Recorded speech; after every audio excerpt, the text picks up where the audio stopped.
Kauno Tėvynės sąjungos frakcijos nariai bendrų sutarimų patenkino ilgamečio tarybos nario Antano Adolfo Balučio prašymą pasitraukti iš frakcijos. Pranešama, jog Balutis yra pareiškęs norą palikti ir konservatorių partiją. Kaip išplatintame pranešime teigia frakcijos seniūnas Marijus Panceris, Balutis traukiasi dėl pastarųjų dienų įvykių ir pradėto ikiteisminio tyrimo. Su pačiu Balučiu susisiekti nepavyksta, jo telefonas visą dieną išjungtas.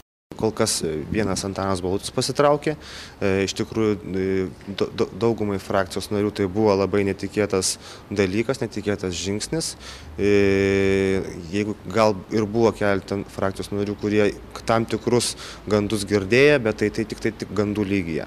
Kokius gandus? Na, kažkokius, kad gali būti ponas Balutis susijęs su tais įvykiais, dėl kurių dabar pradėtas ikiteisminis tyrimas. Antanas Adolfas Balutis parašė prašymą išeiti ir iš darbo savivaldybėje. Jis ėjo vyriausiojo specialisto pareigas ir buvo atsakingas už sporto rūmų Nemuno saloje statybas. Tarybos nariu Balutis lieka. Tikrai jokių raginimų nebuvo, tai yra jo asmeninis apsisprendimas ir frakcija vakar buvo supažindinta su pareiškimu ir patenkino tą pareiškimą. Na, o mes žiūrėsime, kaip įvykiai klostysis toliau ir tikėkime, kad visi taškai bus sudėlioti ant jį ir šis tyrimas įvardins, kas yra kalti, kas nekalti.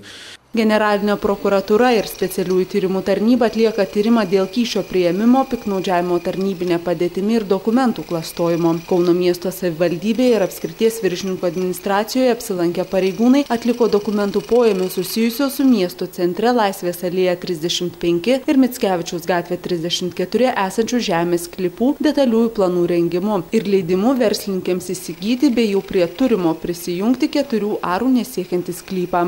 Būtinai darant detaliuosius planus reikia kokiu tai būdu rasti galimybę, kad atsirastų sklypelis nedaugiau 4 arų. Kada atsiranda sklypelis nedaugiau 4 arų, nepaklūsta įstatymų gražinti piliečiams, kurie laukia žemės grąžinimo eilėje savo nuosavybės. Tokiu būdu tas sklypelis pasidaro niekam tarsi nereikalingas ir tada, tvarkant detaliuosius planus, galima siūlyti vienam ar kitam esančiam šalia. Tai sakot, specialiai tie 4 arų sudaro? Aš nežinau, reiškia, kokiu būdu, bet peršasi nuomonė, kad tai yra sąmoninga, nuosekli veikla. Kalbėdamas apie pradėtą tyrimą, specialiųjų tyrimų tarnybos vadovas yra užsiminęs, jog jis gali atvesti iki partijų. Mūsų turimais duomenimis, Seime jau šiandien buvo laukiama generalinės prokuratūros kreipimosi dėl kai kurių Seimo narių teisinės neliečiamybės panaikinimo. Mūsų žiniomis tarp minimų asmenų Seimo pirmininkas ir 3 konservatorių partijai priklausantis Kaune rinkti Seimo nariai.